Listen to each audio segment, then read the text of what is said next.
Love makes me treat you the way that I do. Gee, baby, ain't I good to you? There's nothing too good for a girl that's so true. Gee, baby, ain't I good to you? I bought you a fur coat for Christmas, a diamond ring, a Cadillac car, and everything.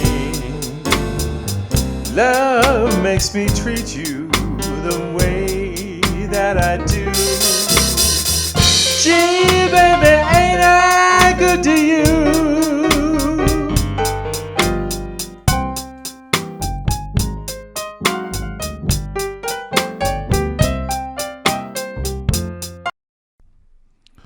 Okay, folks, let's have a look at minor scales and what makes them tick. And let's, first of all, kind of understand something.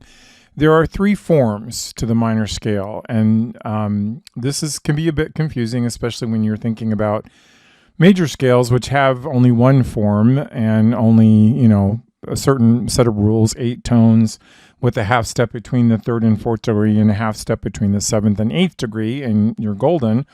Minor scales are different. There are 3 different ways to construct them, 3 different types, 3 different forms. The first form of the minor scale is the natural minor. Then there's the harmonic and the melodic, and each one of these forms has different conditions, and we're going to go through each of those. So let's get a staff up here and let's take a look at the natural minor scale. First, we're going to get these 8 tones up here. This is our trusty C major scale. Nothing unusual about that, but let's take a look at what happens when we do some things. For example, the natural minor scale contains a lowered 3rd, a lowered 6th, and a lowered 7th. So it sounds like this.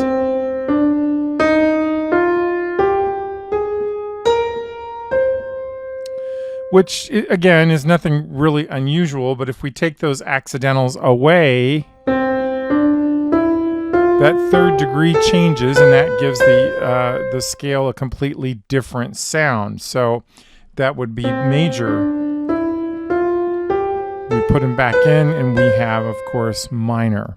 Now, the harmonic minor scale also contains a lowered 3rd, and it also contains a lowered 6th. However, it does not have a lowered 7th. It has a raised 7th. So we don't have any flat symbol by that 7th degree.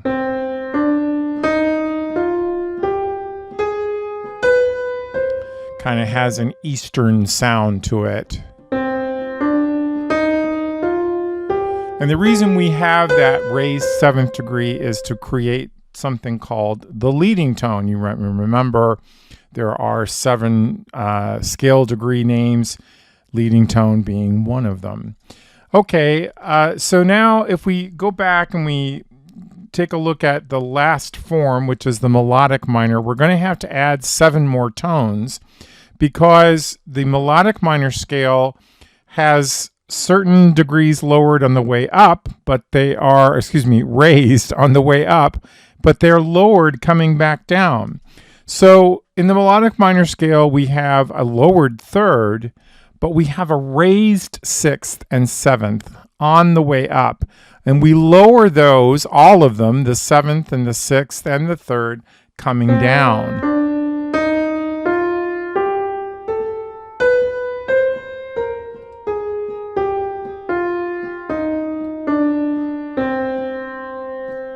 So there you go. And your book sort of teaches it this way. It does not really teach you about key signatures per se, that is minor key signatures, and we're going to find out a little bit about that. But I wanted you to notice these 3 forms, and the most complex one, of course, being the melodic minor. Note that on the way up, all you do is lower the 3rd, and on the way down, you lower the 7th and the 6th, and the 3rd, of course, is still lowered.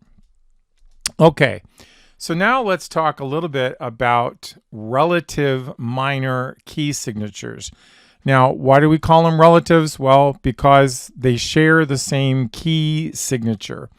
Now, here's a fancy version of the circle of fifths. You've already seen the circle of fifths. This one also contains each major key's relative minor. So on the outside of the circle, you see the major keys, and on the inside of the circle, you see the minor keys. Now, let's take a look at something interesting here.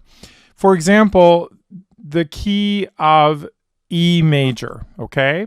Key of E has 4 sharps. We can see that. We could go over to our order of sharps if we wanted to and count out those 4 sharps, F, C, G, and D. But we don't necessarily have to do that, but we could if we needed to.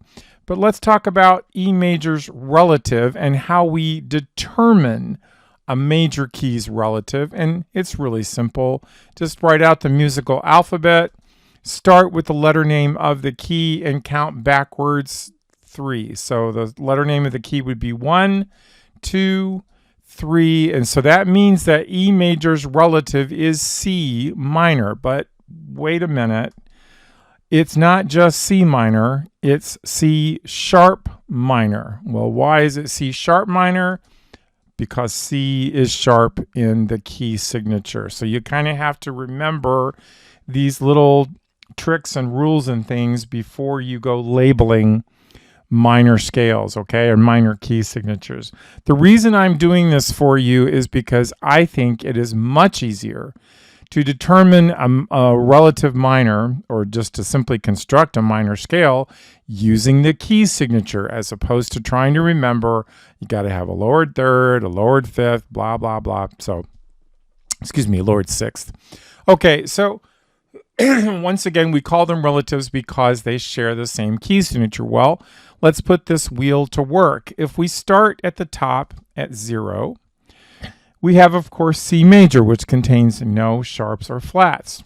And if we count down 3 letters from C, C, B, A, we get C major's relative minor, which is A minor. Now, I'm not going to suggest or do this counting process anymore because you have the relatives right here on this scale. I will provide this circle of fifths. I will provide this same circle of fifths for you on our e-learning site, so you can just refer to that. That will help you immensely. Okay, no flats or sharps. C major's relative, A minor.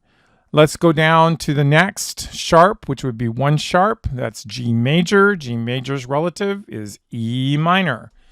We go to 2 sharps, D major. D major's relative is B minor. And then we can continue on around this wheel. A major's relative is F sharp minor. And then we have E major's relative, which we've already looked at, is C sharp minor.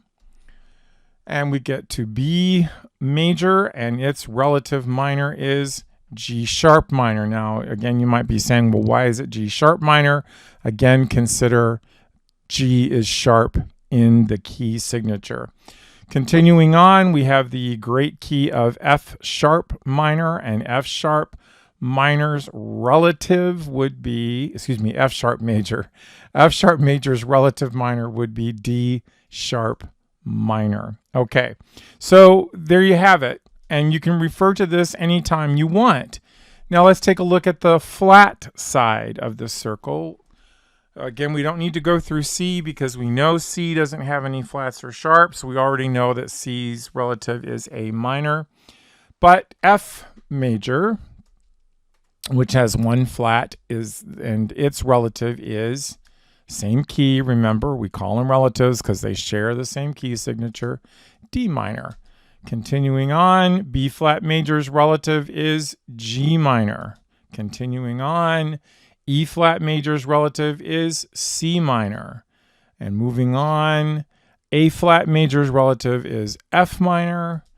And continuing down around the circle, D flat major's relative is B flat minor. Why B flat minor? Again, because B is flat in the key signature. And then finally, we get to,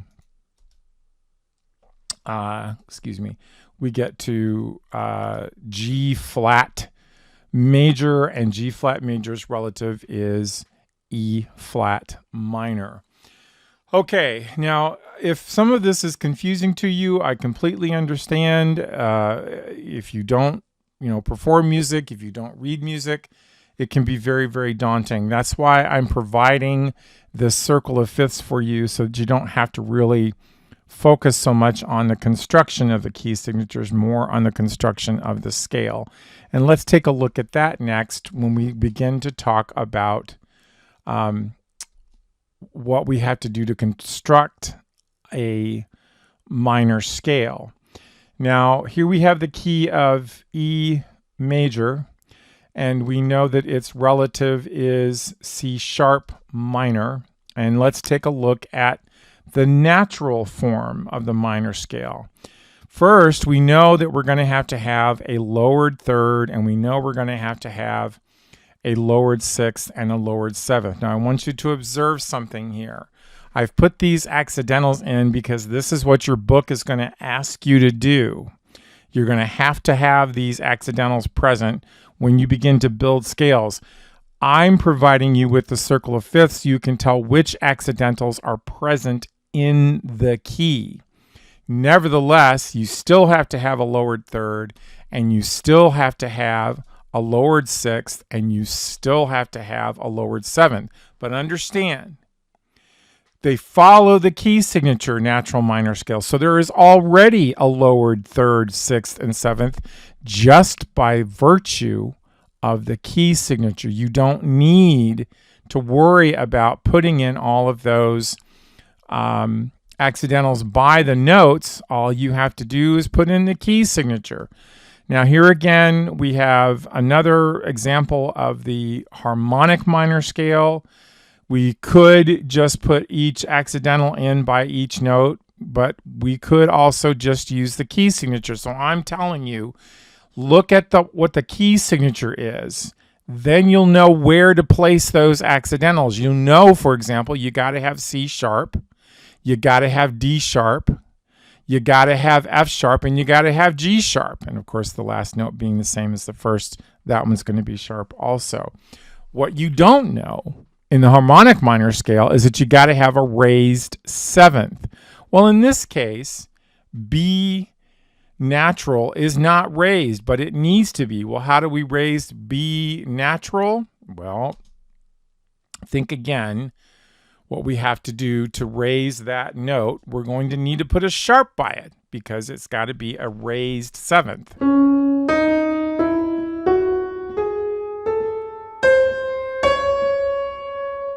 If we didn't have that raised seventh, it would simply sound like a natural minor scale.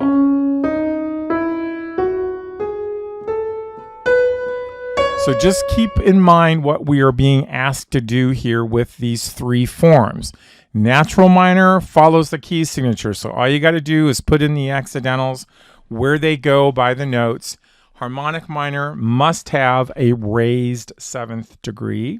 So when you get to that seventh degree, whatever key you're looking at, you're going to have to raise it, and you may be able to raise it in a lot of different ways. Then if we look at the melodic minor, the final form of the scale, again, we still have to have a sharp on C, still have to have one on D, we still have to have one on F and one on G, and of course the final one, which is the same as the first. But remember, on the way up, we have a raised sixth and a raised seventh. Now coming down, we're going to put those back, we're going to take those sharps away. But just understand that just by virtue of the key signature, you already have a lowered third. But you're going to need to raise the sixth and the seventh because they are not raised in this key. All right, I know that this is a little daunting, but believe me, if you just use this circle of fifths, it will help you out tremendously.